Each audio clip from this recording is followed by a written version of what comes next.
ان انصاریوں کو جمع کیا، سب صحابہ کو اکٹھا کیا، اب 10,000 صحابہ سامنے بیٹھے ہیں۔ آپ فرماتے ہیں جو تم نے کہا تھا نا وہ میرے تک پہنچ گیا۔ جب یہ کہا، اب انصاری جو بزرگ تھے نا، جب انہیں حقیقت حال کا علم ہوا کہ ہمارے نوجوانوں سے یہ غلطی ہوئی ہے، اب وہ رو رہے اور نبی پاک سے معافی مانگ رہے ہیں، اور پتہ کیا کہہ رہے ہیں؟ اللہ و رسول امن، اللہ کے احسانات، نبی پاک کی محبتیں، نبی پاک کی شفقتیں، ہم تو ان کا بدلہ ہی نہیں دے سکتے۔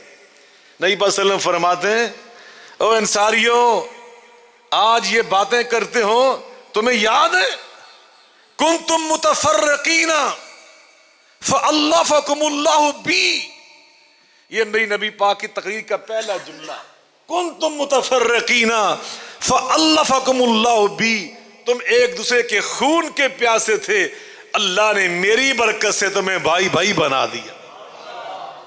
پہلا جملہ۔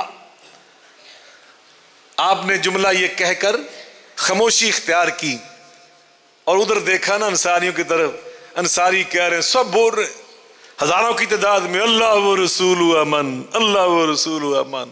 آقا معاف کر دیں، یہ بچوں کی غلطی ہے، آپ کی شفقتیں، آپ کی محبتیں ہم بیان نہیں کر سکتے، اللہ کے احسانات ہم بیان نہیں کر سکتے۔ آپ کا اگلا جملہ، آپ فرماتے ہیں کنتم ذلالا فہداکم اللہ بی، تم گمراہ تھے، بٹکے ہوئے تھے، اللہ نے میری برکت سے تمہیں ہدایت کے مینار بنا دیا۔ یہ دوسرا جملہ، کوئی لمبی چوڑی آواز نہیں۔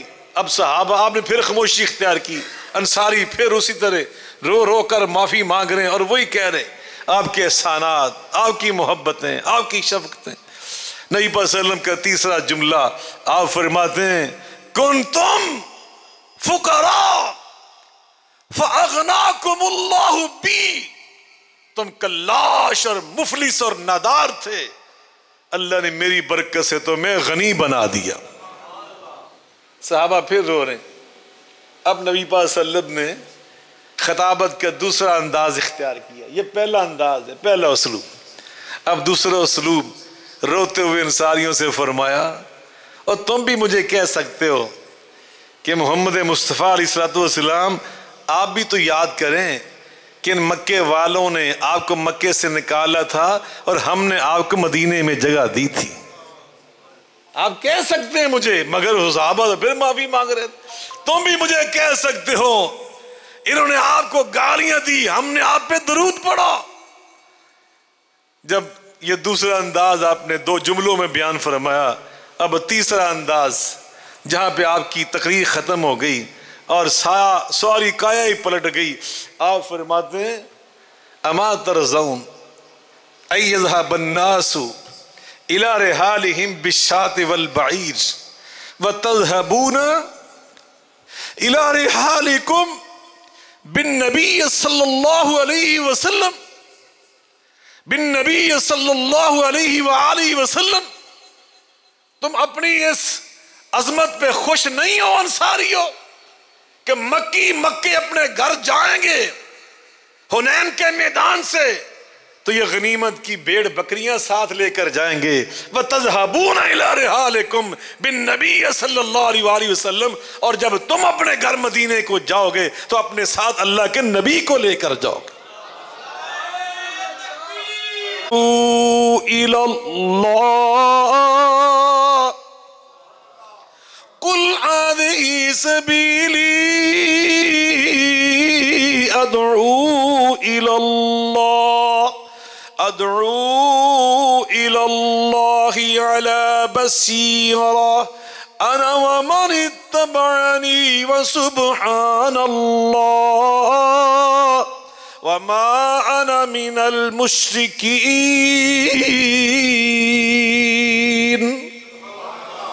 کہہ دیجئے میرے محبوب کریم صلی اللہ علیہ وسلم، اور لوگوں، میرا طریقہ کار، میرا طرز خطابت، میرا انداز تبلیغ کیا ہے؟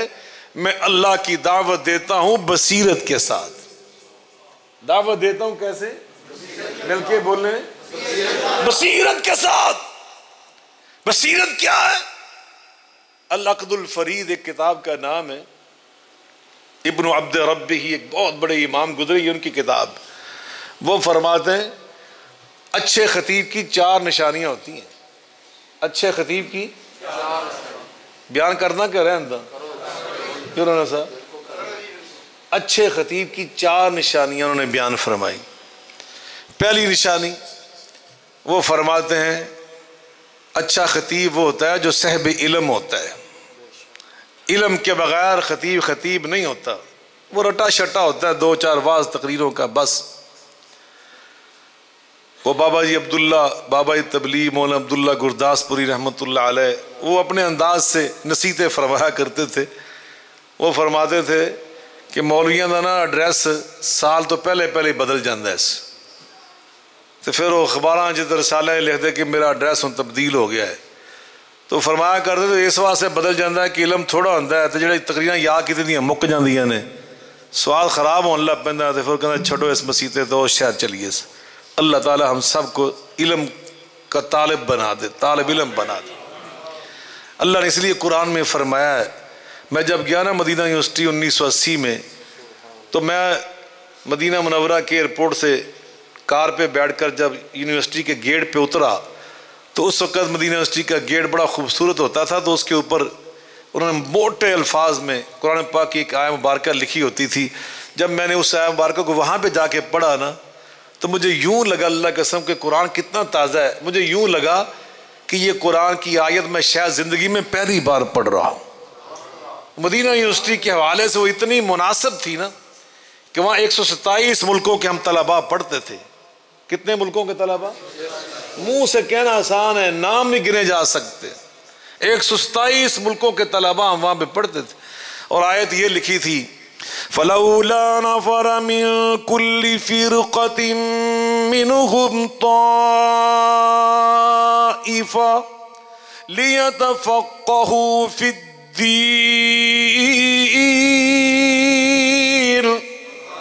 فَلَوْلَا نَفَرَ مِن كُلِّ فِرْقَةٍ مِّنْهُمْ طَائِفَةٌ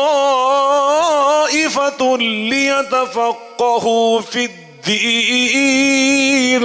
وَلِيُنذِرُوا قَوْمَهُمْ إِذَا رَجَعُوا إِلَيْهِمْ لَعَلَّهُمْ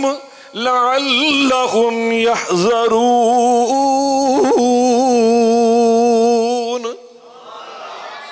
اللہ فرماتے ہیں مختلف اطراف سے مسلمانوں کے لوگ آنے چاہیے ایسے اسلامی تعلیمی مراکز میں، لیتفقہوا فی الدین، تاکہ یہاں پر پہنچ کر وہ تفقہ فی الدین حاصل کریں، دین کا گہرا علم۔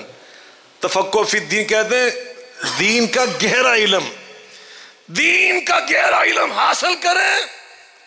وَلِيُنذِرُوا قَوْمَهُمْ إِذَا رَجَعُوا إِلَيْهِمْ، پھر واپس اپنی قوموں کے پاس جا کر تبلیغ کریں۔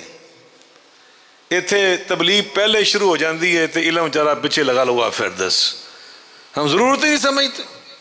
اللہ تعالی ہمیں ہدایت عطا فرمائے۔ اے آمین تو اچھی نہیں کہی سی، اہل حدیثوں کا اجتماع ولضوالی کہی ہو تو بڑی کڑکا کے آمین کہیں گے۔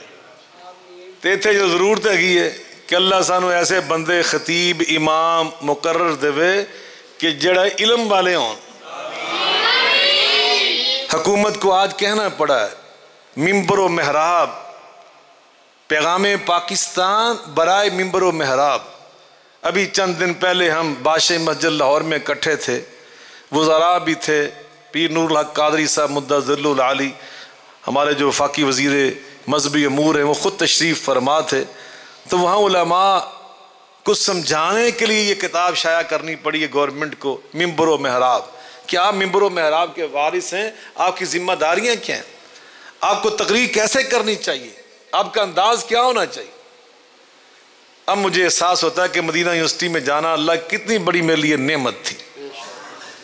مدینہ یونیورسٹی میں ایک انہوں نے جمعیت بنائی ہوتی تھی، جمعیت الخطابہ، خطابہ سوسائٹی، یونیورسٹی لیول کے اوپر۔ اس وقت جب میں پڑھتا تھا تقریباً 8 یا 9 ہزار طلباء کی تعداد تھی، اب تو بہت زیادہ ہو گئی۔ اس وقت 9 ہزار ہم طلباء تھے تقریباً، اور یونیورسٹی لیول کے اوپر یہ جمعیت الخطابہ تھی۔ الحمدللہ میں 5 سال اس کا ممبر رہا، اور 2 سال جو آخری میرے وہاں پہ تھے، میں 2 سال مسلسل پوری یونیورسٹی کی اس جمعیت کا جنرل سیکرٹری رہا، اور الحمدللہ مجھے اللہ پاک نے یہ شرف عطا کیا، جہاں تو میں نے تعلیمی طور پہ یونیورسٹی کو ٹاپ کیا، وہاں میں نے خطابت کے میدان میں بھی الحمدللہ پہلے کئی دفعہ نمبر حاصل کیے۔ تو بر ہمیں سکھاتے تھے استاد، ادر یونیورسٹی کے اساتذہ، اور یہ شیخ ابراہیم اخضر بیت اللہ کے امام رہے، مسجد نبوی کے امام رہے، وہ میرے استاد تھے۔ شیخ حذیفی صاحب میرے استاد ہیں، تو ہمیں یہ سکھاتے تھے کہ واعظ کیسے کرنی، تقریر کیسے کرنی۔ تو العقد الفرید میں انہوں نے اچھے خطیب کی پہلی نشانی کیا لکھی ہے؟ وہ صاحب ماشاءاللہ، یاد رکھیں گے نا آپ، صاحب علم ہونا چاہیے۔ دوسری انہوں نے کہا اس کی آواز بلند ہونی چاہیے، آواز پست نہیں ہونی چاہیے۔ پست آواز کا ایک عام مبلغ تو ہو سکتا ہے، لیکن بلند آواز والا اچھا خطیب ہوگا۔ جیسے آپ نے سنا نبی پاک صلی اللہ علیہ وسلم جب تقریر کرتے تھے، ارتفع صوتہ، آپ کی آواز اور بلند ہو جاتی تھی، آواز آپ کی مل کے بولیں، اور نبی پاک کی آواز جو تھی نا بڑی مٹھاس والی تھی، بڑی میٹھی آواز۔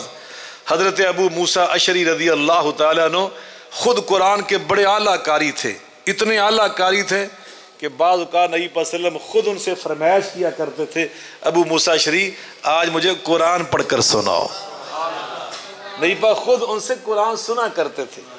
ابو موسیٰ اشعری بیان کرتے ہیں کہ میں ایک دن مسجد نبوی میں آیا، نماز عشاء کا ٹائم تھا، نبی پاک صلی اللہ علیہ وسلم نماز بطور امام پڑھا رہے تھے، میں آپ کے پیچھے کھڑے ہو کے نماز پڑھنے لگا۔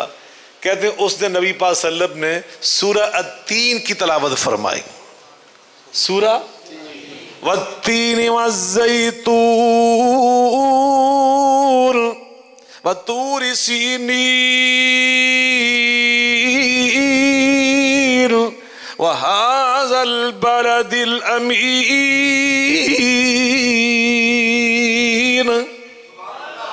ابو موسیٰ اشعری جیسا قاری اب جو ریمارکس دیتے ہیں نا، اپنے تاثرات بیان کرتا ہے، ذرا وہ سنیے، دل کی تختی پہ لکھ کر لے جائیے۔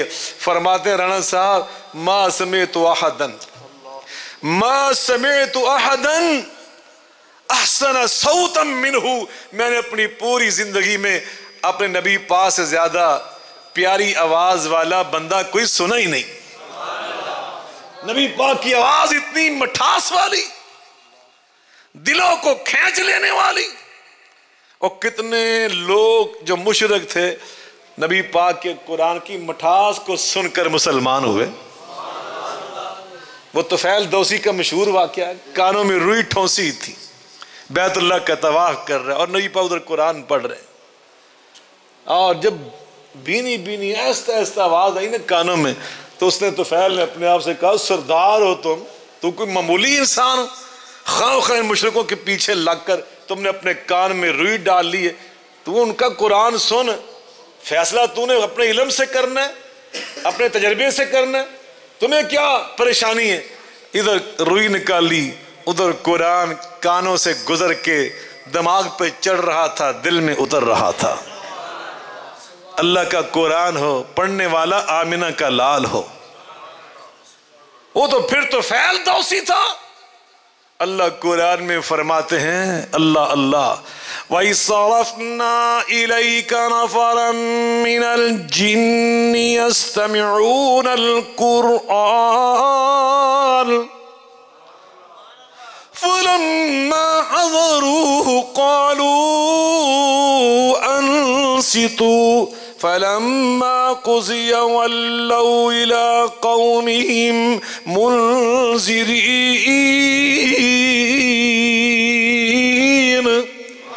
قَالُوا يَا قَوْمَنَا إِنَّا سَمِعْنَا كِتَابًا أُنزِلَ مِن بَعْدِ مُوسَىٰ يَهْدِي إِلَى الْحَقِّ وَإِلَىٰ طَرِيقٍ مُسْتَقِيمٍ۔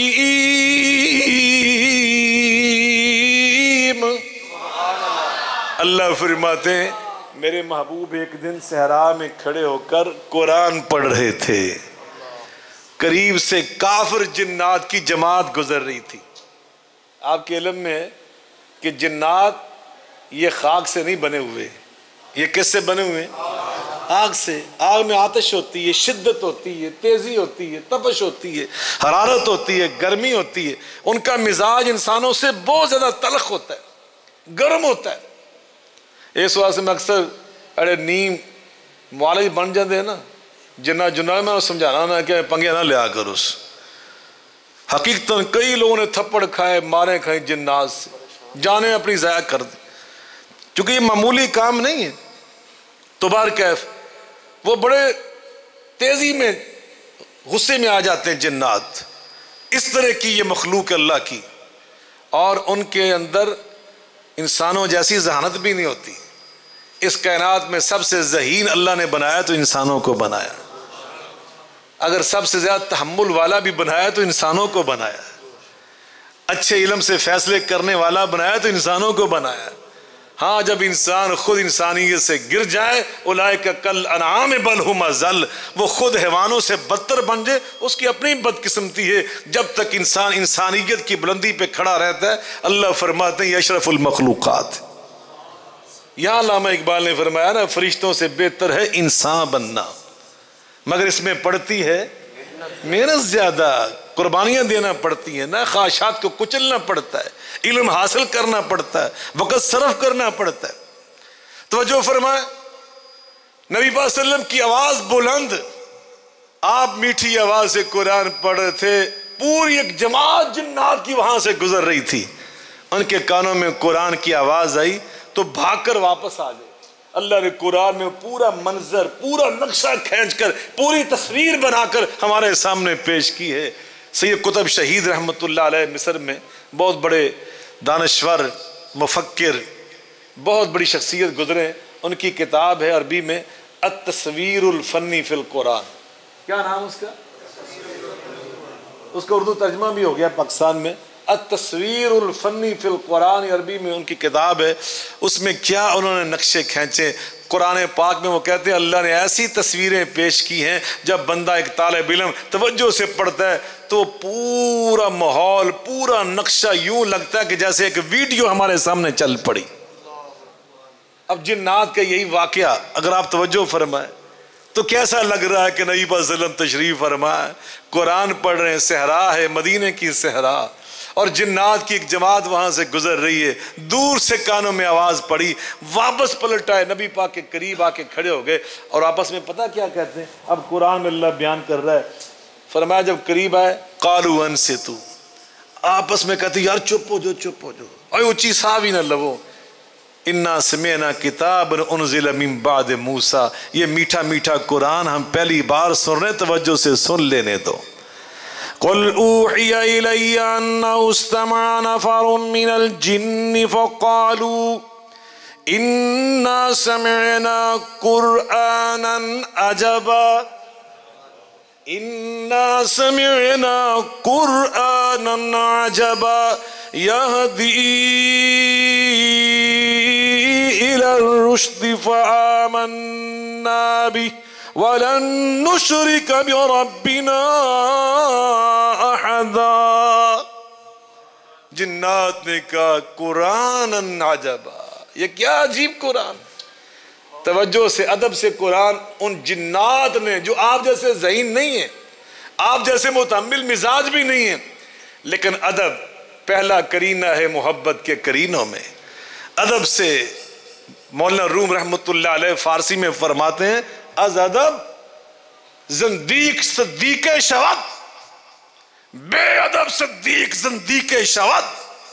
وہ فرماتے ہیں بعض بندے بہت گناہگار خطا کار ہوتے ہیں لیکن ان کے اندر ادب ہوتا ہے، اور اللہ بعض کا ادب والی کوئی ادا کی ایسی پسند کرتا ہے، انہیں اللہ ان کی کایا پلٹ دیتا ہے، زندیق سے اٹھا کر صدیق بنا دیتا ہے۔ اگلی گل سنانا کہ رہن دا، وہ تو انہیں پسند نہیں آنی۔ چمن میں تلخ نوائی میری گوارا کر، زہر بھی کبھی کرتا ہے قار تریاقی۔ سنو پھر ملیریے کے بخار ہو جائے مریض کو تو کنین بڑی کڑوی ہوتی، کھلانا پڑتی۔ دوسرا جملہ وہ فرماتے ہیں کہ بعض اوقات بندہ بڑا نیک ہوتا ہے، سارے پرہیزگار اور صدیقیت کے درجے تک پہنچ جاتا ہے، لیکن حد درجہ بے ادب اور گستاخ ہوتا ہے، اور اللہ بعض اوقات اس کی گستاخی کو دیکھ کر اتنا ناراض ہوتا ہے کہ اللہ اس کو صدیق سے گرا کر زندیق بنا دیتا ہے۔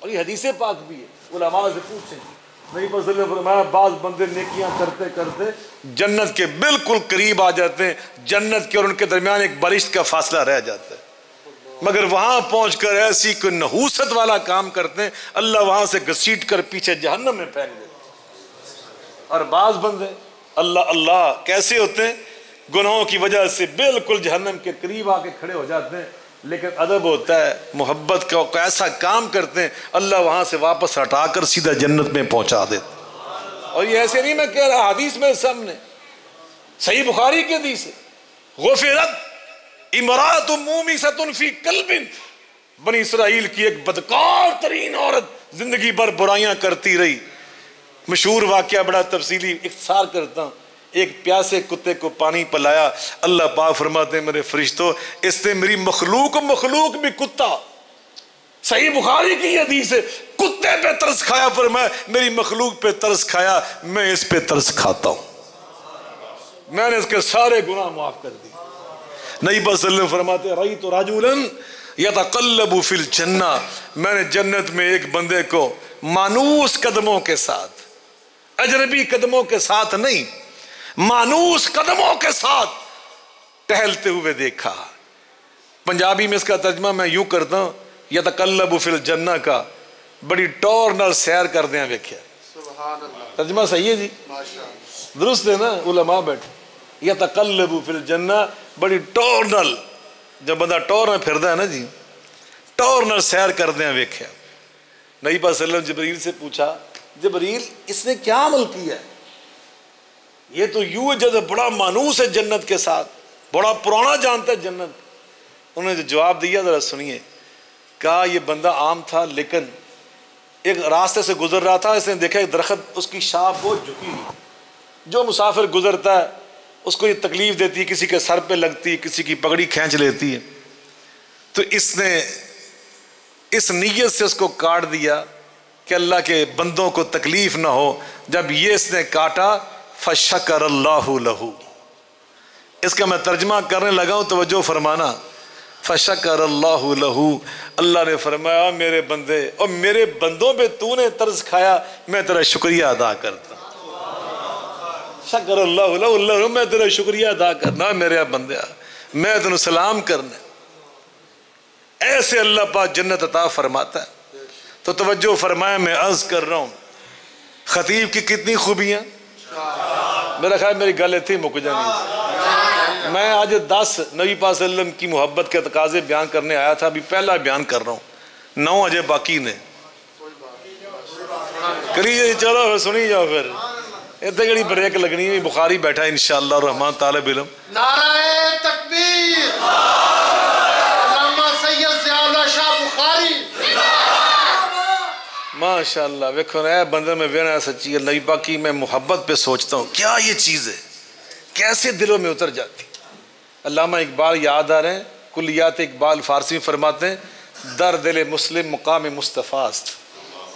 ابھی میں سہیوال میں تقریر کر کے آیا نا جمعے کے بعد، یعنی پولیس لائن کا مطلب جہاں سارے پولیس افسر تھے، D S P, D P O, S P investigation, تمام ایس ایچ او، بہت بڑا اجتماع تھا، میری اکیلے کی تقریر انہوں نے رکھی، تو میں نے جب تقریر سے پہلے ڈی پی او صاحب کا خطاب سنا اور اس سے پہلے کانسٹیبل نبی پاک کی نعتیں پڑھ رہے تھے، وردی پولیس والی پائی تو نعتیں پڑھ دے، میں حیران ہو رہا سی، اور اب اس میں دیکھ رہا ہوں اس مجذوب کو، سچی بات، تو مجھے علامہ اقبال یاد آ رہے ہیں، وہ کہتے ہیں در دل مسلم مقام مصطفیٰ است، در دل مسلم مقام مصطفیٰ است، آبرو ما ز نام مصطفیٰ است۔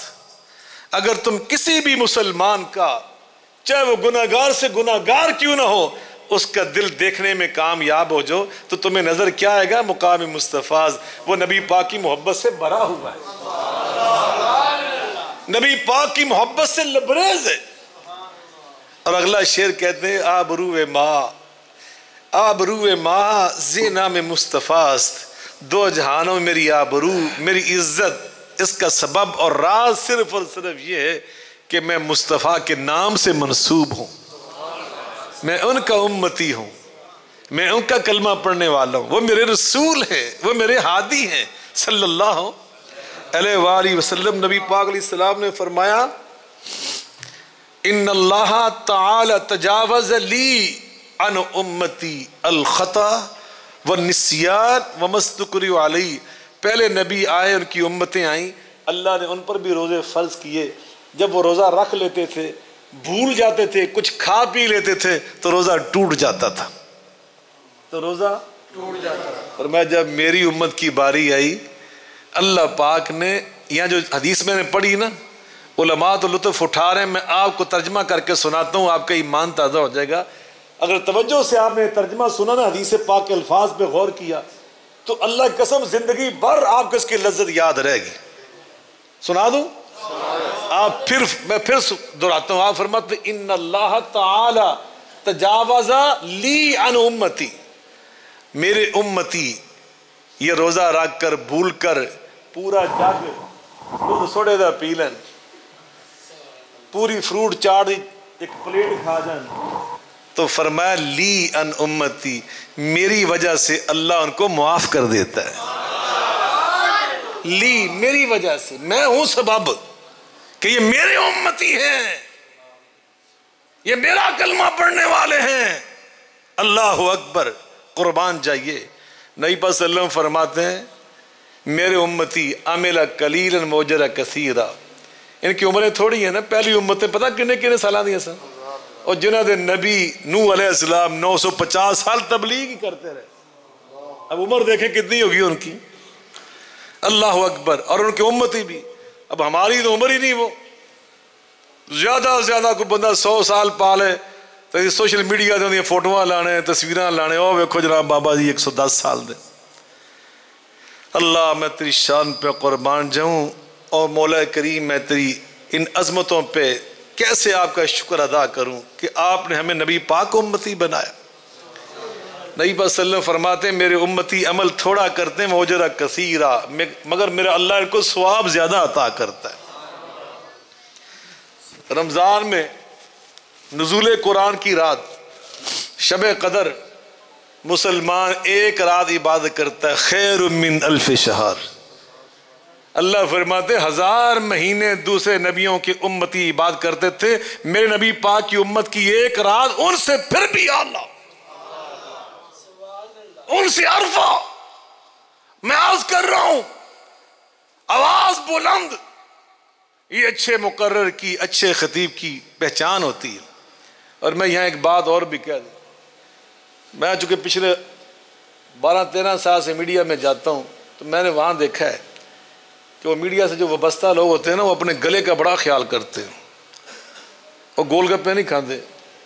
میں مولویوں کو سمجھانا ہوں آدھے گلیاں کی حفاظت کریا کرو، ہم نے اللہ کا دین سنانا ہوتا ہے۔ حقیقتاً میں مذاق نہیں کر رہا، یہ اللہ کی نعمتوں کی ہمیں قدر کرنی ہوتی ہے، ان کی حفاظت کرنا ہوتی ہے۔ جب وہ گندے گانے گانے کے لیے اور فضول باتیں کرنے کے لیے اپنا گلا صاف رکھنے کی کوشش کرتے ہیں تو ہمارے گلے سے تو اللہ کا قرآن نکلنا ہے، نبی صلی اللہ علیہ وسلم کے ارشادات نکلنے ہیں، صحابہ کرام اہل بیت طہار کے مبارک اقوال نکلنے، تو ہمارا گلا ان سے بھی زیادہ اچھا ہونا چاہیے، ان سے زیادہ سریلا ہونا چاہیے، صاف ہونا چاہیے۔ تو بہرکیف یہ دوسری شرط ہے۔ اور تیسری وہ فرماتے ہیں اگر اللہ اس کو قد کاٹ اچھا دے، شکل و صورت اچھی دے، تو یہ اچھے خطیب کی پہچان ہوتی ہے، یہ اللہ کی خیر نعمت ہے، اللہ کی دین کسی کو مل جائے۔ اور چوتھی وہ فرماتے ہیں اس کو مجمع شناس ہونا چاہیے۔ کیا ہونا چاہیے؟ مجمع شناس کا مطلب پتہ کیا ہوتا ہے؟ کہ جیسا مجمع ویسی واز۔ اب میرے سامنے سمندری کے لوگ بیٹھے ہوئے، میرے بھائی، میرے بزرگ، کوئی دکاندار ہے، کوئی زمیندار ہے، کوئی ملازم ہے، یہ علماء فضلاء تو ہے نہیں۔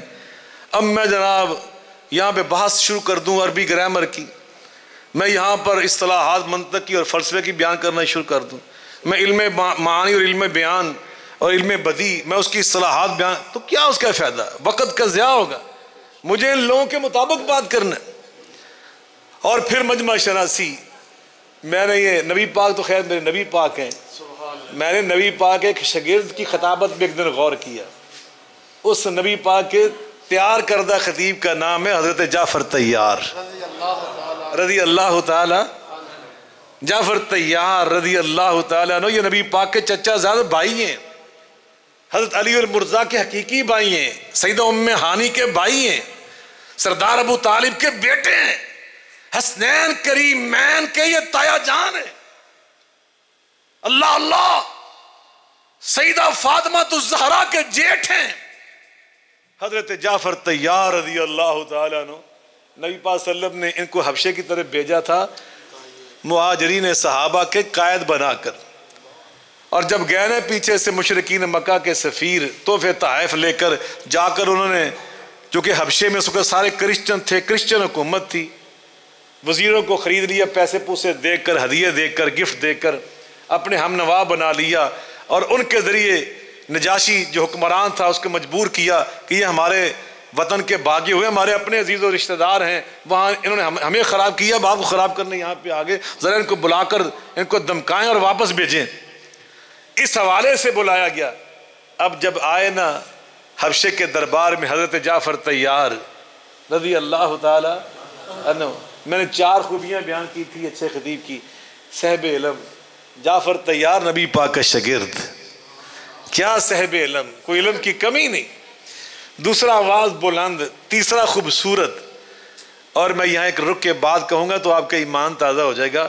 نبی پاک صلی اللہ علیہ وسلم کے جتنے کزن تھے نا، چچا زاد، تایا زاد، ماموں زاد، ان سارے کزنوں میں نبی پاک کے ساتھ چہرے کی مشابہت سب سے زیادہ حضرت جعفر طیار کی تھی۔ نبی پاک کو دیکھنے والے، حضرت جعفر طیار کو دیکھنے والے فوراً سمجھ جاتے تھے کہ حضرت جعفر طیار نبی پاک کے بھائی ہیں۔ سب سے زیادہ مشابہت نبی پاک کے ساتھ چہرے کی کزنوں میں حضرت جعفر طیار کی تھی۔ اب یہاں سے اندازہ لگائیں وہ خوبصورت کتنے ہوں گے۔ میرے نبی پاک اتنے خوبصورت، وَأَحْسَنُ مِنْكَ لَمْ تَرَكَتْ عَيْنٌ وَأَجْمَلُ مِنْكَ لَمْ تَلِدِ النِّسَاءُ خُلِقْتَ مُبَرَّعًا مِنْ كُلِّ عَيْبٍ كَأَنَّكَ قَدْ خُلِقْتَ كَمَا تَشَاءُ۔ روشن چہرہ، قد کاٹھ، بنتر بناوٹ، ختم ہو گئی سونے تے سجاوٹ، کسے ماں اے ہو جا سونا نہیں جنیا، جو اپنی مرضی مطابق ہو بنیا۔ مصور نے بس انتہا کر سٹی، بڑی ریج دے نال تصویر کٹی، حسینہ جمیلہ دا منہ موڑ دیتا، محمد بنا کے قلم توڑ دیتا۔ صلی اللہ علیہ وسلم۔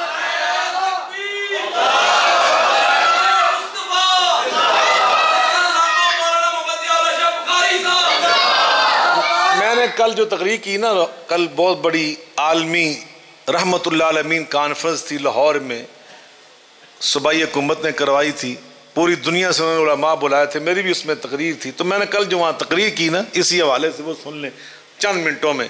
نبی پاک صلی اللہ علیہ وسلم اب کوئی نعوذ باللہ خاکہ بنا دینا تو اسی کملے ہو جانے جناب، لا لا لا لا شروع کر دیتے۔ وہ اللہ کے بندو، اللہ نے ہمیں فراست دی ہے، اتقوا من فراست المؤمن فَإِنَّهُ يَنْظُرُ بِنُورِ اللَّهِ۔ نبی پاک صلی اللہ علیہ وسلم کی مجھے بتلائیں دنیا میں کوئی تصویر ہے؟ جی میں سناؤں گا، میں اتنے جا رہا ہوں۔ نبی پاک کا حسن بیان کرنے لگا ہوں، نبی پاک صلی اللہ علیہ وسلم کا حسن میں عرض کرنے لگا ہوں حضرت جعفر طیار کی مناسبت سے۔ نبی پاک علیہ الصلوۃ والسلام کا حسن، آپ کی خوبصورتی، آپ کی رعنائی، آپ کا چہرہ انور، آپ کا حلیہ مبارکہ، وہ حدیث پاک کتابوں میں آج بھی مروی ہے، مذکور ہے۔ رحمت للعالمین سیرت النبی صلی اللہ علیہ وسلم پہ دنیا کی ایسی کتاب ہے، اردو زبان کی تاریخ میں سب سے پہلی کتاب وہ رحمت للعالمین، جو میں پوری ذمہ داری سے کہہ رہا ہوں۔ رحمت للعالمین سے پہلے بر صغیر میں اردو زبان میں پہلے کوئی کتاب نہیں، یہ سب سے پہلی کتاب۔ اور میں حیران ہوں، اس دور میں کتاب لکھی گئی، آج تک اس کی اردو بھی اتنی فصیح و بلیغ ہے، اتنی سلیس ہے کہ بندہ حیران ہو جاتا ہے۔ نبی پاک صلی اللہ علیہ وسلم جب گیا نا ہجرت کے سفر میں، تو راستے میں ام معبد رضی اللہ عنہ کا وہ مشہور واقعہ ہے، نبی پاک ان کے گھر رکے تو آپ نے کھانا طلب فرمایا، تو کہا ہم تو غریب لوگ، کچھ بھی نہیں۔ وہ آپ نے ایک ان کی بکری کا دودھ دھویا تھا، جو بکری دودھ نہیں دیتی تھی، بڑی مشہور حدیث۔ تو معبد نے اپنے جب واپس آیا نا خامد تو نبی پاک کا حلیہ بیان کیا. اس نے کہا 2 مہمان آئے تھے, ان میں ایک صاحب تھے ایک ان کے ساتھی تھے, تو اس نے کہا صاحب کا حلیہ کیا ہے؟ تو اس نے حلیہ بیان کیا, میں حیران ہوں, معبد صحرا میں رہنے والی, صحرا میں رہنے والی, کوئی مدرسہ نہیں پڑھی, کسی یونیورسٹی میں تعلیم حاصل نہیں کی, لیکن نبی پاک صلی اللہ علیہ وسلم کا حلیہ مبارکہ جس انداز سے اس نے بیان کیا ہے, آج دنیا کا کوئی عربی کا ادیب بھی وہ بیان نہیں کر سکتا. اللہ قسم کوئی عربی ادیب بھی بیان نہیں کر سکتا. وہ الفاظ کا چنو, اور اس کا اردو ترجمہ قاضی سلیمان منصور پوری رحمۃ اللہ علیہ نے اللہ اللہ جس انداز سے کیا ہے, میں کہتا ہوں اللہ قسم اس انداز کا اردو ترجمہ بھی کوئی نہیں کر سکتا. لیکن نبی پاک کی اللہ کی دنیا میں تصویر بننے, مل کے بول لیں, نبی پاک کے دور میں مصور تھے جو بندے کو ایک بار دیکھ کر اس کی پوری تصویر بنا دیتے تھے. میں 1984 میں مدینہ یونیورسٹی کے آخری سال میں پڑھ رہا تھا, اور مجھے وہاں سے انگلینڈ ایک کانفرنس میں جانے کا اللہ نے موقع دیا. تو پہلی بار جب میں لندن میں دوستوں کے ساتھ گیا نا واپس برمنگھم سے فارغ ہو کر کانفرنس سے, تو مجھے انہوں نے ایک نوجوان کے سامنے بٹھا دیا. اس نے 15 منٹ کے اندر اندر کچی پینسل کے ساتھ مجھے دیکھ دیکھ کر میری تصویر بنائی. میں حیران ہوا. اب تو خیر پاکستان میں یہ چیزیں عام ہو گئی, اس وقت مجھے بڑا تعجب ہوا. یعنی ایسے لوگ دنیا میں موجود ہیں, اور دنیا میں ایسے لوگ بھی موجود ہیں. آپ حلیہ بیان کریں کسی کا کہ ماتھا ایسا, آنکھیں ایسی, ناک ایسی, رخسار ایسے, وہ پوری تصویر بنا دیتے ہیں سن کر. نبی پاک صلی اللہ علیہ وسلم کا حلیہ مبارکہ آج دنیا میں موجود ہے, لیکن اگر کوئی مصور مسلمان نبی پاک صلی اللہ علیہ وسلم کی حلیہ مبارکہ کو سینے کے ساتھ لگا لے, مسجد نبوی میں چلا جائے, مواجہ شریفہ کے سامنے بیٹھ جائے, زمزم سے باوضو ہو کے بیٹھ جائے, اکیلا نہیں اپنے جیسے اور بھی ماہرین تصویر وہ بھی اکٹھے کر لے, مہینہ 2 مہینہ لگا کر نبی پاک کی تصویر بنائے, اور آ کر ہمارے سامنے کہ یہ نبی پاک کی میں تصویر بنا کر لایا ہوں, بڑی محبت کے ساتھ, بڑے ایمان کے ساتھ, بڑی دیانتداری کے ساتھ, جو حلیہ حدیث پاک میں موجود تھا, سیرت میں موجود تھا, عین اس کے مطابق بنا کے لایا, ہم قبول کریں؟ پکی گل ہے یار, وہ مسلمان ہے, باوضو ہو کے اس نے مسجد نبوی میں بیٹھ کے بنایا ہے. وہ قسم اٹھا رہا کہ میں نے نبی پاک کے حلیے کے عین مطابق بنایا. اس کی تو تم مانتے نہیں ہو. کوئی حرام زادہ الو کا پٹھا وہ فرانس سے اٹھے, اور خاکہ بزا کسے کہتے ہیں؟ اصل تصویر کو بگاڑ دیا جائے, جس کو ہم کارٹون کہتے ہیں. اصل فوٹو ہو نا, اس کو تھوڑا سا بگاڑا جائے, آنکھیں ٹیڑھی کر دی جائیں, رخسار خراب کر دیے جائیں, اس کو کہتے ہیں یہ خاکہ بن گیا. اب نبی پاک کی اصل تصویر کوئی بنائے, ہم قبول کرنے کے لیے تیار نہیں ہیں, اور تصویر کو کوئی بگاڑ کے لائے. جو اصل تصویر نہیں اسی مندے پہ, تو خاکہ کتوں ہے؟ وہ اصل فوٹو ہوئے گی تو خاکہ بنے گا نا. کدی تسی اخبار وچ نواز شریف دے کارٹون دیکھے؟ دیکھا کئی باری. زرداری دے کارٹون دیکھا, عمران خان دا کارٹون, اور ٹی وی دے چلتے ہیں بنا بنا کے نہیں دکھا دے, سب کے بنتے. تو وہ کارٹون کیسے بنتے؟ اصل فوٹو کو خراب کر کے. جب اللہ نے نبی پاک کا اصل فوٹو ہی نہیں بننے دیا, اب میرے اللہ کے وعدے, انا کفینا کل مستہزئین, قیامت تک ہم آپ کی حفاظت کریں گے. اسی لیے اللہ پاک نے نہیں بننے دیا تھا. آپ کا فوٹو, آپ کی تصویر, میرا اللہ علام الغیوب سے پتا تھا ایک وقت آئے گا ایسے حرامی پیدا ہوں گے, میرے محبوب کی اصل فوٹو ہوگی تو یہ بگاڑیں گے, کارٹون بنائیں گے, خاکہ بنائیں گے. تو اللہ پاک نے نبی پاک کی تصویر اصل بننے نہیں دی.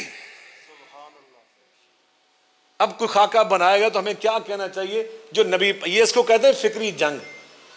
ہم نے مدینہ یونیورسٹی میں پڑھا تھا الغزو الفکری, آج کی بولی میں اس کو کہتے ہیں 5th جنریشن وار. یہ ہماری جو جنگ ہے نا اس وقت, یہ فکری جنگ, اعصاب کی جنگ ہے. ہم نے اس فکری جنگ میں تلوار نہیں چلانا ہوتی, رائفل نہیں چلانا ہوتی, صرف ایٹم بم نہیں چلانا ہوتا. اس میں فکر کو فکر سے لڑانا ہوتا ہے. جو فکری طور پہ غالب آئے گا وہ کامیاب ہوگا. اور نبی پاک صلی اللہ علیہ وسلم نے فکری جنگ بھی لڑ کے دکھائی ہے.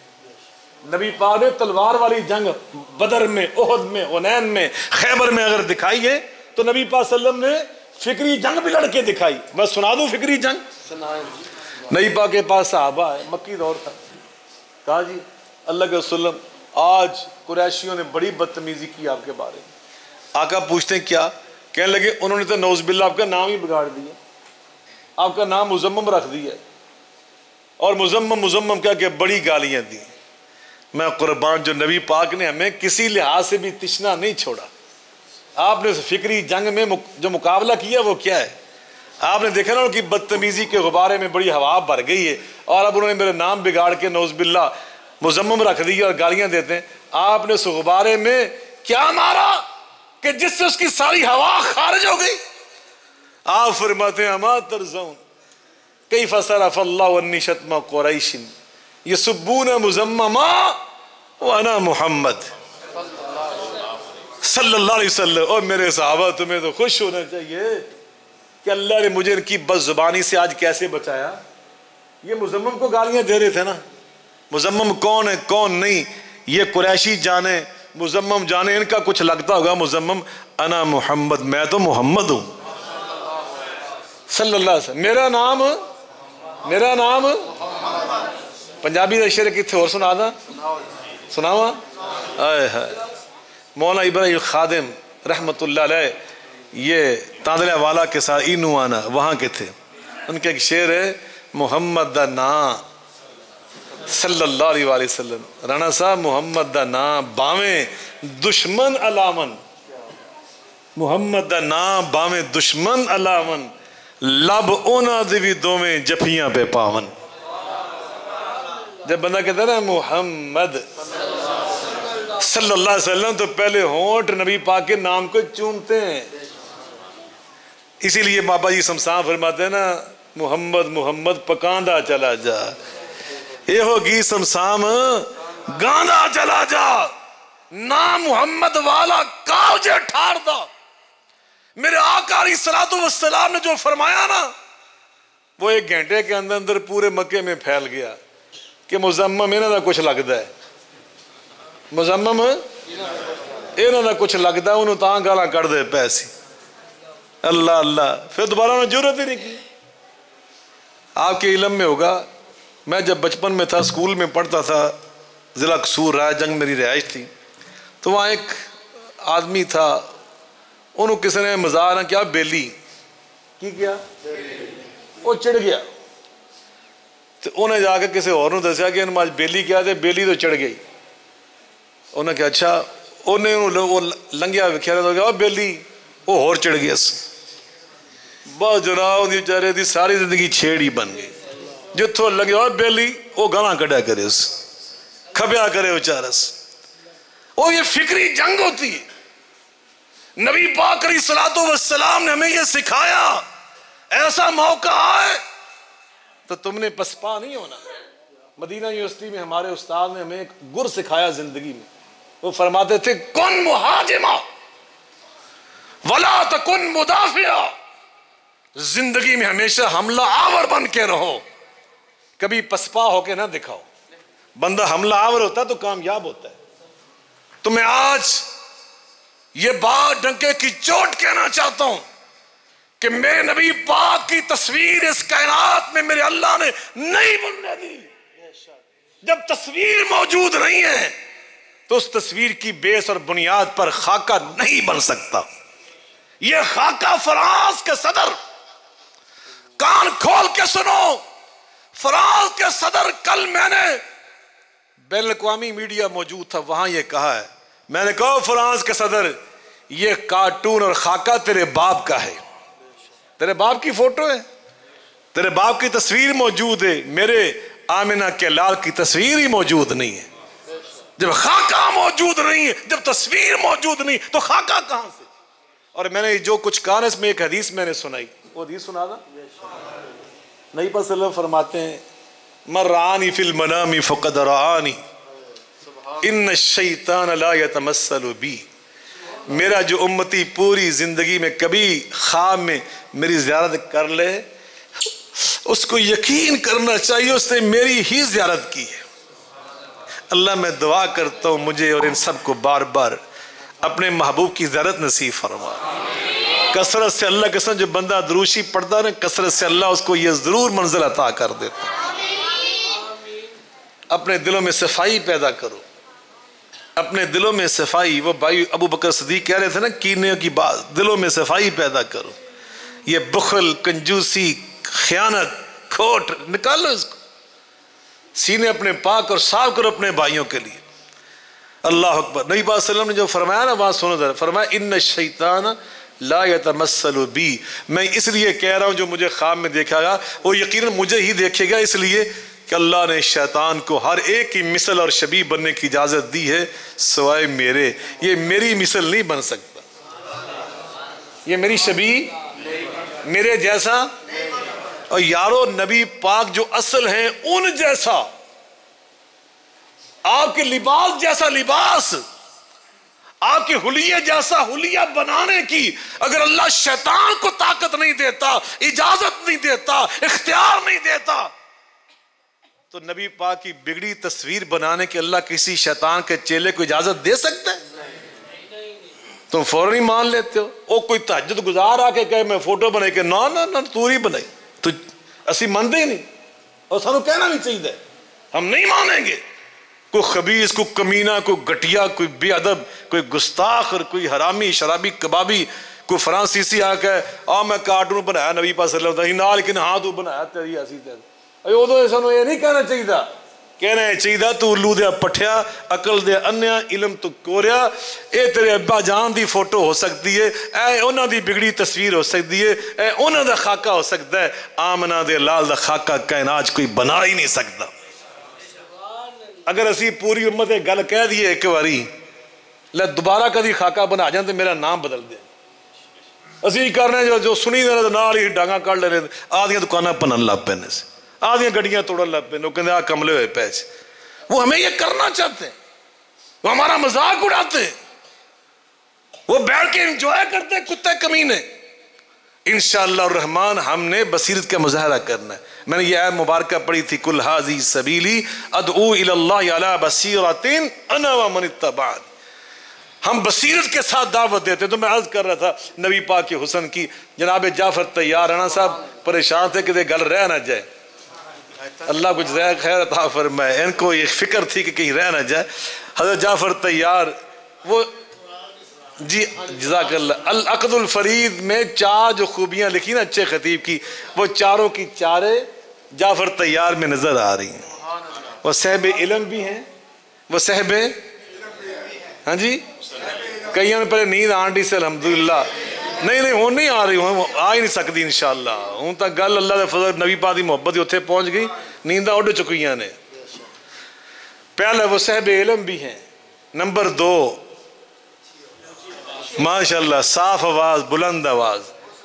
تیسری شخصیت, قد کاٹ, شکل و صورت, باوقار, وجی. اور چوتھا کیا تھا, مجمع شناس. آئے نا وہ عیسائی تھے سارے بیٹھے, نجاشی بھی اس وقت عیسائی تھا, وزیر سارے عیسائی تھے. تو اس آخر میں اس نے جب آگے بات کی نا, کہا کہ وہ جو قرآن تمہارے اوپر نازل ہوا ہے تم کہتے ہو وہ تو ذرا سناؤ. اب مجمع شناسی ہے نا, آپ نے کہاں سے قرآن پڑھا؟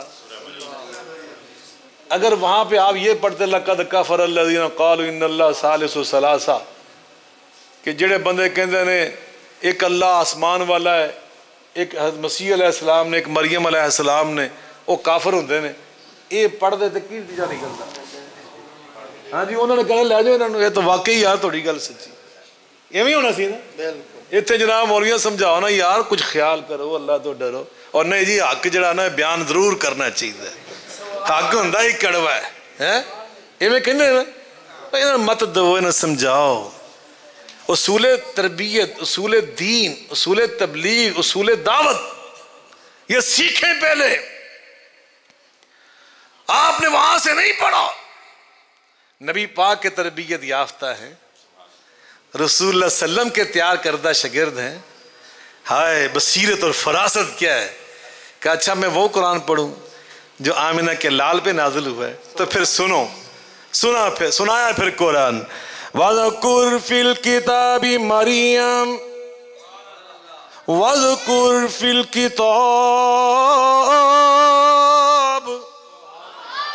واذکر فی الکتاب مریم اذ انتبذت من اہلها مکانا شرقیا فاتخذت من دونهم حجابا فأرسلنا إليها روحنا فتمثل لها بشرا سويا قالت إني أعوذ بالرحمن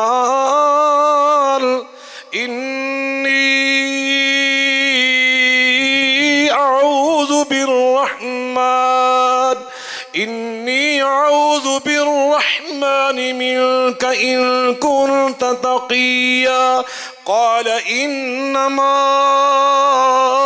أنا رسول ربك لأهب لك غلاما زكيا قالت أنى يكون لي غلام ولم يمسسني بشر ولم أك بغيا قال كذلك قال ربك هو علي هين ولنجعله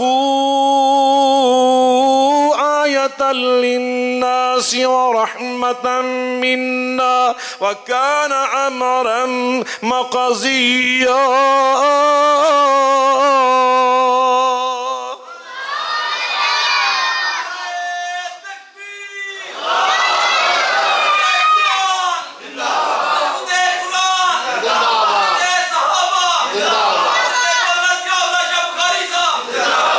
میں شارٹ کٹ کرتا ہوں آخری آیات فَأَتَتْ بِهِ قَوْمَهَا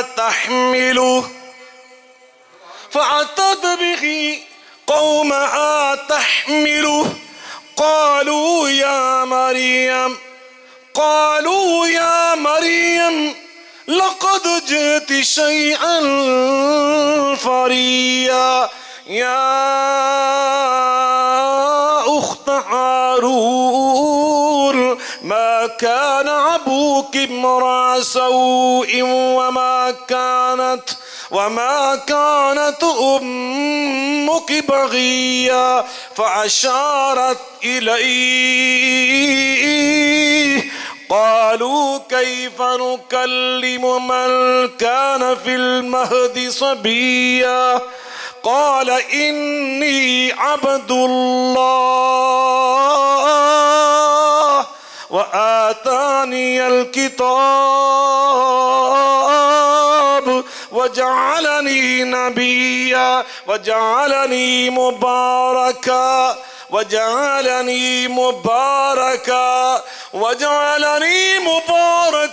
أينما كنت وأوصاني بالصلاة والزكاة ما دمت حيا وبرا بوالدتي ولم يجعلني جبارا شقيا والسلام علي يوم ولدت ويوم أموت ويوم أبعث حيا ذلك عيسى ابن مريم قول الحق الذي فيه يمترون.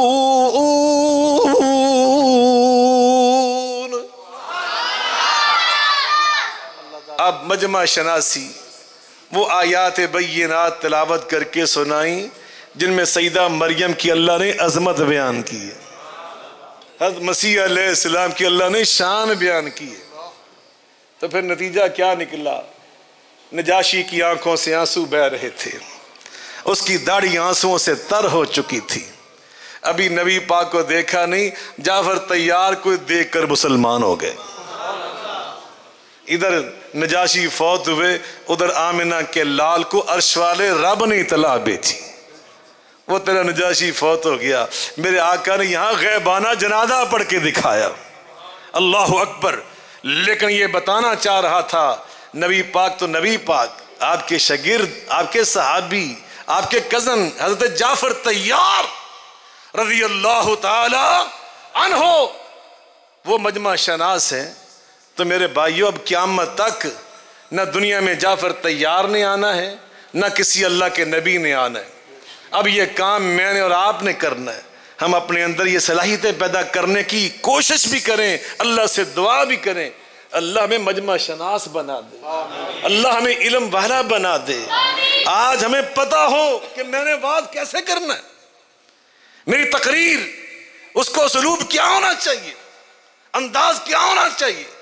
سامنے جو لوگ بیٹھے ہیں ان کے سینے، ان کے دل میں کچل نہ ڈالوں، میں ان کے جذبات کو مجروح نہ کر دوں۔ نبی پاک نے فرمایا معاذ یمن جا رہے ہو مبلغ بن کر، وہاں تبلیغ کیسے کرنی ہے؟ یسروا ولا تعسروا، بشروا ولا تنفروا، لوگوں کے سامنے دین اس انداز سے پیش کرنا کہ سننے والوں کو یوں محسوس ہو اسلام مشکل نہیں ہے، اسلام بڑا آسان ہے۔ کیوں جی ایویں جی؟ اسلام تو بڑا آسان ہے۔ اور اگلی بات سنادا کریں دو، بشروا ولا تنفروا۔ دوسری بات یہ آپ نے فرمائی جب تقریر کرو تو اس طرح کرنا کہ سننے والوں کے دل خوش ہو جائے، دل خوش ہو جائے۔ ان عقیدہ خیال کرو، الحق مر ولو کان ضرا، حق تو ہوتا ہی کڑوا جی، اور تمہاری زبانیں کڑوی ہیں علم کی کمزوری کی وجہ سے، تھوڑی تقریر نہیں پھبدی جنی دیر تک یہ گلا نہ کرو۔ اللہ ہماری تقریر قرآن سے پھبا دے۔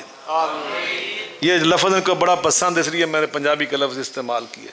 ان کی تقریر مزین ہو جائے ان چیزوں۔ نبی پاک نے پتہ کیا فرمایا؟ آپ فرماتے ہیں الرفق لا یکون فی شیء الا زانہ، تقریر مزین اور خوبصورت ہوتی ہے جب اس میں نرمی ہوتی ہے، جس میں اخلاق ہوتا ہے، رفق ہوتا ہے، نرمی، مٹھاس، نرم الفاظ، انداز ہونا چاہیے پرجوش خطابت کا، لیکن الفاظ میٹھے ہونے چاہیے۔ واز دا تقریر کا ہوئے مریاں دا تے لفظ سخت ہون، ایک کتھوں دی واز، کوئی واز نبی پاک کی اسلوب کی نہیں ہے۔ تو توجہ فرمایا نبی پاک صلی اللہ علیہ وسلم نے ہمیں کیا سکھایا، یہ نبی پاک کی سنت ہے، بشروا ولا تنفروا، یہ آپ کی تعلیم ہے۔ جب تقریر کرو تو سننے والے خوش ہو جائیں، ان کے دلوں میں اسلام کی نفرت نہ پیدا ہو، اسلام کی نفرت۔ مکہ فتح ہو گیا نا، تو نبی پاک صلی اللہ علیہ وسلم اماں جی عائشہ صدیقہ رضی اللہ تعالیٰ عنہ سے فرماتے ہیں عائشہ میرا دل پتہ کیا چاہ رہا ہے، میں بیت اللہ شریف کی جو بلڈنگ ہے اس کو شہید کر دوں، جو ہم اصطلاح کرتے ہیں ادب کی، اور میں دوبارہ اتنی ہی بلڈنگ بناؤں جتنی میرے دادا جان ابراہیم علیہ السلام نے بنائی تھی۔ تو انہیں پتہ نہیں ایسے گل تھا، اس وقت یہ پوری جو حتیم ہے نا آگے ایسے، یہ بھی ساری اس کے اوپر چھت تھی، سیلاب آیا، بلڈنگ کو نقصان پہنچا، دوبارہ جب اس کی چھت ڈالی گئی نا تو قریشی سرداروں نے مشرک ہونے کے باوجود یہ خیال کیا کہ بھئی حلال حلال چندہ دینا، حرام پیسے کا چندہ نہ دینا، یہ اللہ کا گھر بننا ہے۔ اب وہ حلال پیسے تھوڑے تھے، آدھی چھت ڈالی جا سکی، آدھی اسی طرح رہ گئی، ایسے انہوں نے دیوار کھڑی کر دی۔ میرے استاذ نے ایک بڑی پیاری بات مجھے کہی، میں آپ کے ساتھ شیئر کرنا چاہتا ہوں۔ وہ فرماتے ہیں بیٹا میں نے دعائیں مانگی یا اللہ کبھی مجھے بیت اللہ اندر سے دکھا دے، تو پھر مجھے اللہ نے ایک موقع دیا۔ شاہ فہد رحمۃ اللہ علیہ کے دور میں میں ایک دفعہ سرکاری سفر میں تھا، تو انہوں نے ہمارے لیے، ہم 40 علماء تھے پورے پاکستان پوری دنیا سے، تو اس میں الحمدللہ میں بھی ایک طالب علم تھا، ادر یونیورسٹی کے شیخ تھے، شیخ الازہر، اس طرح لوگ تھے۔ تو اللہ پاک نے، میں جب طواف کر رہا تھا نا تو میں حجر اسود کے پاس سے گزرا، میں نے کہا یا اللہ آج کھول دے میں بیت اللہ اندر سے دیکھ لوں، تو اللہ پاک نے میری دعا اسی وقت قبول فرمائی۔ میں چکر لگا کے آیا تو سیڑھی لگ چکی تھی، اور اس وفد میں بڑے بڑے لوگ تھے، رانا صاحب، لیکن اللہ نے میرے اوپر، وہ شاید دعا کی برکت تھی، جو بندہ چھوٹی عمر چ ہوندا نا تو دعاواں زیادہ قبول ہوندیاں، جویں جو بندہ وڈا ہوئے گناہ ودتے جاندے تو دعاواں گھٹدیاں جاندیاں، سچی گل۔ تو خیر اور سارے وفد میں سب سے پہلے اللہ پاک نے بیت اللہ کے اندر جانے کا اس وفد میں مجھے موقع عطا کیا۔ تو بہرکیف میرے استاد جی میں نے بات سنائی تو کہنے لگے بیٹا یہ جو حتیم ہے نا آگے، یہ بیت اللہ ہے، یہ اللہ نے قیامت تک غریباں واسطے کھول دیتا ہے۔ جڑے شاہ فائد دعوت نہیں نہ آندے وہ تھے اللہ کی دعوت آ کے تھے نمازاں پڑھ دینے، یہ بیت اللہ ہے نا اس کا حصہ ہے۔ تو نبی پاک صلی اللہ علیہ وسلم نے فرمایا عائشہ صدیقہ میرا دل کرتا رضی اللہ عنہا کہ اب تو فتح مکہ ہو چکا ہے، مکہ میرے پاس ہے، بیت اللہ میرے پاس ہے، تو میں اس کی ساری چھت ڈال دوں، ساری چھت ڈال دو۔ لیکن میں اس لیے نہیں کرنا چاہتا، دل میں میرے ہے، خواہش میرے ہے، لیکن میں اس لیے نہیں کرتا۔ اگر میں نے یہ موجودہ بلڈنگ گرائی نا تو اس کو بنانے والے ابھی بہت سارے سردار ابھی نئے نئے مسلمان وہ زندہ ہیں، جنہوں نے پتھر خود اپنے کندھوں پہ اٹھا کے اس میں شامل کیے، پیسے دیے، وہ بھی موجود ہیں۔ ان کے دل ٹوٹ جائیں گے، دل میں اسلام کے خلاف بغض پیدا ہو جائے گا کہ اسلام والوں نے ہمارا بنایا بیت اللہ شہید کر دیا۔ تو میں اس سے ان کو بچانا چاہتا ہوں کہ یہ اللہ کے دین سے دور نہ ہو جائیں، یہ دین سے متنفر نہ ہو جائیں، یہ دین سے بیزار نہ ہو جائیں۔ معلوم ہوا کہ بعض اوقات نبی کا کام تو جائز ہی جائز، دین تھا، بیت اللہ کی تعمیر تھی اور ابراہیم علیہ السلام کے راستے پہ تھی۔ اب مجھے آپ ایمان سے بتلائیں ہمیں کیا سبق ملا؟ نماز ٹھک کے نماز پڑھنی جائز ہے تے ننگے سری نماز پڑھنی بولو نا، ساڑھے والے دسنے ایویں ہی ہے نا، ننگے سر نماز پڑھو تا بھی جائز ہے تے سر ٹام کے پڑھ لو ہیں تے جے ٹام کے پڑھن نال دوجے سارے مطمئن ہو جان تے خوش ہو جان کہ یار ویکھو یہ سر ٹام کے نماز پڑھ دے پے تو کوئی عیب دی گل تو نہیں لگی ہیں۔ تو ہمیں وہ کام کرنے کی کوشش کرنی چاہیے جو رسول اللہ کی سنت بھی ہوں اور دوسروں کے لیے زیادہ قابل قبول بھی ہوں۔ یہاں آخری بات سنا کے اجازت چاہ رہا ہوں، جو اللہ کے دین کا مبلغ ہوتا ہے نا، وہ اپنے جو مخالف ہوتے ہیں نا ان کے ساتھ اور اپنے ساتھ موازنہ کرتا ہے ہر چیز کا کہ میرا اور ان کا فرق کتنا ہے۔ 100 چیزیں ہیں نا، ان میں ایک چیز کا اتفاق ہے اور 99 چیزوں کا مل کے بول لیں اختلاف، تو وہ ان 100 میں سے جو ایک کے ساتھ اتفاق ہے نا اس کو اجاگر کرتا ہے، وہ اس کو بلند کرتا ہے، اس کو اور مشہور کرتا ہے کہ الحمدللہ میرا اور آپ کا ایک قدر مشترک موجود ہے، 2 چیزیں کٹھی ہیں، 3 کٹھی ہیں۔ یہ اللہ کے دین کے جو سچے دائی ہوتے ہیں وہ ان کا طریقہ کار ہی ہوتا ہے۔ نبی پاک نے قرآن میں نہیں فرمایا قل یا اہل الکتاب تعالوا الی کلمۃ سواء بیننا و بینکم، وہ اہل کتاب بھئی تمہارا اور ہمارا یہ چیز تو ایک مشترکہ ہے نا کہ تم بھی اللہ کو مانتے ہو ہم بھی اللہ کو مانتے ہیں۔ یہ انداز ہوتا ہے۔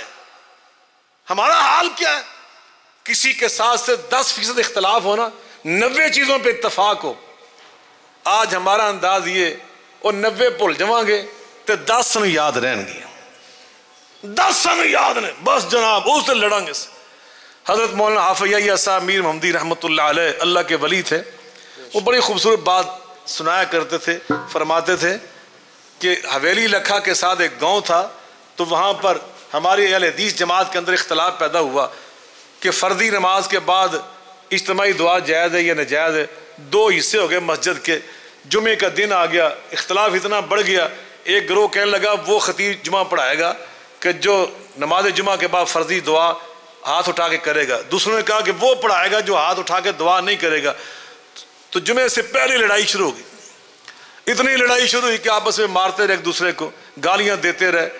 تو پڑوسی خواتین نے دیکھا کہ مسجد کے اندر سے آج کیا آواز آ رہی ہے، تو انہیں چھت کے اوپر آ کے دیکھا ادھر ادھر والیوں نے، تو دیکھا آپس میں لڑ رہے ہیں، خون خرابہ ہو رہا ہے، گالیاں دے رہے ہیں۔ تو انہوں نے گلی کے دوسری طرف خواتین نے شور مچایا، اور بے نمازیوں بھج کے مسیح آؤ تھے، نمازی لڑ لڑ مرے پیج، انہوں نے چھڑاؤ آگے۔